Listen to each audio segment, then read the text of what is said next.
We can use math to go from a cold negative 22.5 degrees Celsius all the way up to a scorching hot positive 45 degrees Celsius. Let's convert these temperatures to degrees Fahrenheit with this line. Degrees Celsius are measured on this x-axis, and degrees Fahrenheit are measured along this y-axis.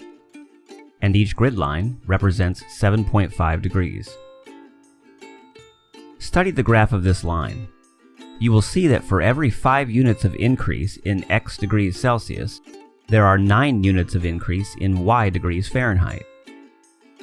This gives us an equation for the line of 5y equals 9x. Divide both sides to rearrange that a bit.